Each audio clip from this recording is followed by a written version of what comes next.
Assalamualaikum warahmatullahi wabarakatuh. Bagaimana kabar anak-anakku hari ini? Hari ini kita akan belajar surat Al-Falah.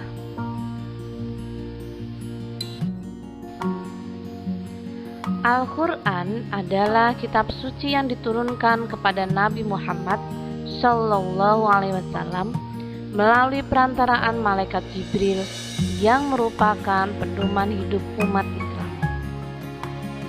Al-Quran berisi tentang segala perintah dan larangan Allah. Al-Quran juga berisi tentang kisah-kisah umat terdahulu yang dapat kita ambil hikmahnya.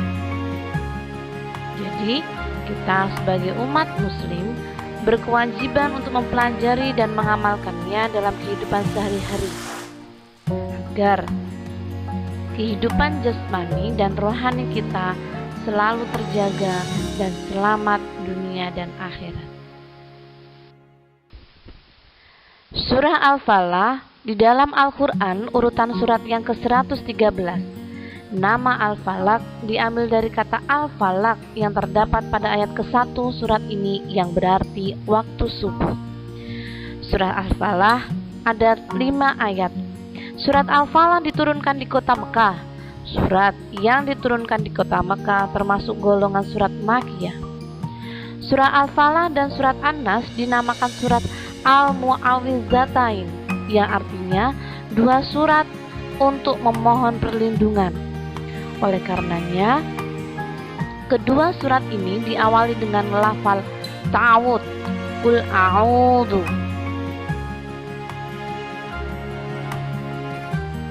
Latar belakang turunnya surah Al-Falaq yaitu surat Al-Falaq diturunkan ketika Rasulullah Shallallahu Alaihi Wasallam disihir oleh seorang Yunani yang bernama Labid bin Al-A'sam. Allah menurunkan surat Al-Falaq melalui perantaraan malaikat Jibril. Ketika dibacakan ayat-ayat surat ini, terlepaslah sihir itu. Hanya Allah yang dapat melindungi manusia dari kejahatan dan kesesatan. Mari kita baca surat Al-Falaq bersama-sama. Ustazah baca dulu, silakan kalian nanti menirukan. A'udzu billahi minasyaitonir rajim.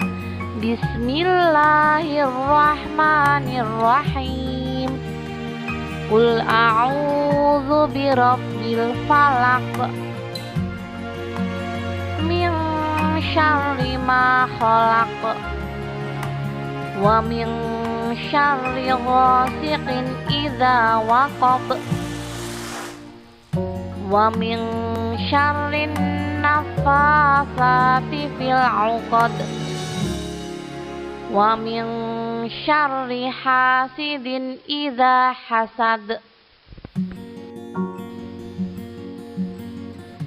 Setelah belajar membaca surat Al-Falaq, kita akan belajar menulis surat Al-Falaq. Kamu dapat belajar menulis dengan benar kalimat pada ayat tersebut. Ada beberapa langkah belajar menulis dengan benar surat Al-Falaq, yaitu yang pertama, mencermati setiap huruf hijaiyah pada ayat yang hendak ditulis. Kamu dapat berlatih menguraikan setiap huruf pada kalimat. Misalnya pada lafal Al-Falaq, jika diurai hurufnya yaitu terdiri dari alif, lam, fa, lam, dan qaf. Yang kedua, menyalin lafal-lafal yang terdapat dalam surat Al-Falaq. Misalnya ayat kedua yang berbunyi min syarri ma khalaq. Kamu membagi ayat tersebut menjadi 2 bagian, yaitu min syarri dan ma khalaq. Yang ketiga, menyalin surat Al-Falaq per ayat. Langkah ini kamu lakukan ketika kamu sudah dapat menguraikan semua huruf hijaiyah bersambung pada surat Al-Falaq.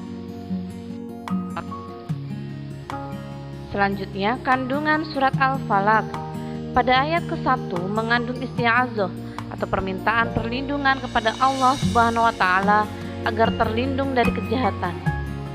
Pada ayat kedua menjelaskan Allah Subhanahu wa Ta'ala memerintahkan kita berlindung dari kejahatan seluruh ciptaan Allah Subhanahu wa Ta'ala, baik yang berupa manusia, jin, hewan, benda-benda mati yang dapat menimbulkan bahaya, dan dari kejelekan seluruh makhluk, termasuk kejahatan dirinya sendiri yang mungkin sering ujub, berbangga diri, atau yang lain.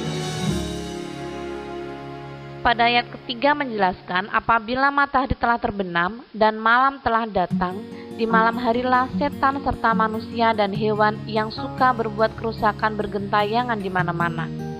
Maka kepada Allah Subhanahu wa Ta'ala kita mohon pertolongan dan meminta perlindungan dari kejahatan dan kejelekan seperti ini.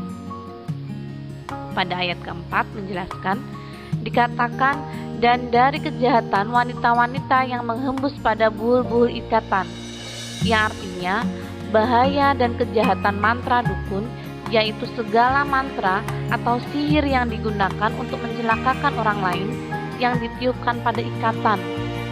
Kebanyakan tukang sihir pada zaman dahulu adalah perempuan. Pada ayat kelima menjelaskan, dikatakan, dan dari kejahatan orang yang dengki apabila dia melakukan kedengkian. Hasad atau dengki adalah berangan-angan hilangnya nikmat yang ada pada orang lain, baik agar pindah kepada diri kita ataupun tidak. Dari kandungan surat Al-Falaq di atas, kita dapat mengambil kesimpulan, hendaknya kita selalu berbuat baik dalam kehidupan sehari-hari. Dengan cara yang pertama, menghindari perilaku syirik. Syirik yaitu perilaku menyekutukan Allah, misalnya percaya pada dukun, menyembah setan, menyembah kuburan. Kemudian yang kedua, kita harus rajin beribadah kepada Allah, semakin mendekatkan diri kepada Allah. Dengan cara apa? Sholat, puasa, zakat.